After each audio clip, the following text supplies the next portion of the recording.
ईरोड वेंकट नायकर रामास्वामी 17 सितंबर 1879, 24 दिसंबर 1973, जिन्हें पेरियार तमिल में अर्थ सम्मानित व्यक्ति नाम से भी जाना जाता था, 20वीं सदी के तमिलनाडु के एक प्रमुख राजनेता व दलित शोषित गरीबों के मसीहा थे।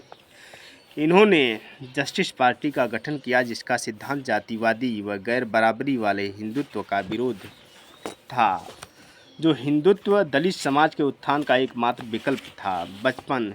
इनका जन्म 17 सितंबर 1879 को पश्चिमी तमिलनाडु के ईरोड में एक संपन्न परंपरावादी हिंदू द्रविड़ धनगर परिवार में हुआ था। 1885 में उन्होंने एक स्थानीय प्राथमिक विद्यालय में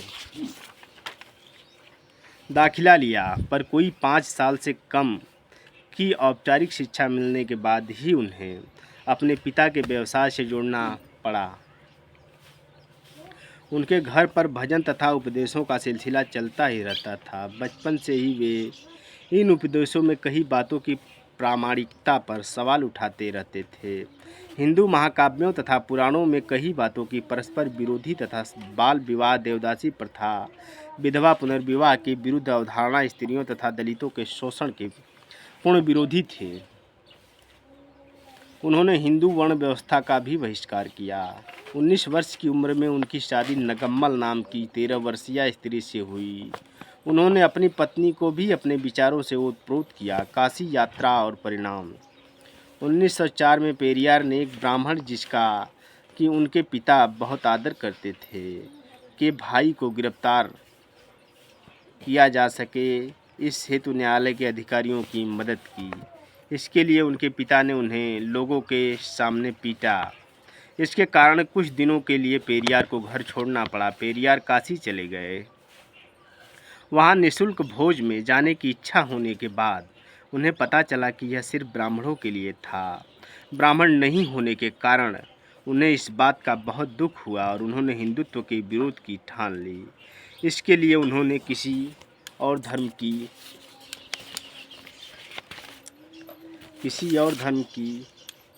को नहीं स्वीकारा और वे हमेशा नास्तिक रहे। इसके बाद उन्होंने एक मंदिर के न्यासी का पदभार संभाला तथा जल्द ही वे अपने शहर के नगर पालिका के प्रमुख बन गए। चक्रवर्ती राजगोपालाचारी के अनुरोध पर 1919 में उन्होंने कांग्रेस की सदस्यता ली।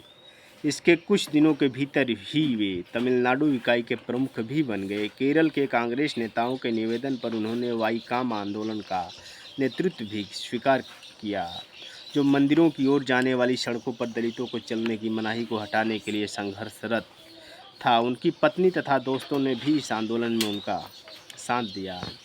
कांग्रेस का परित्याग। युवाओं के लिए कांग्रेस द्वारा संचालित प्रशिक्षण शिविर में एक ब्राह्मण प्रशिक्षक द्वारा गैर ब्राह्मण छात्रों के प्रति भेदभाव बरतते देख उनके मन में कांग्रेस के प्रति विरक्ति आ गई।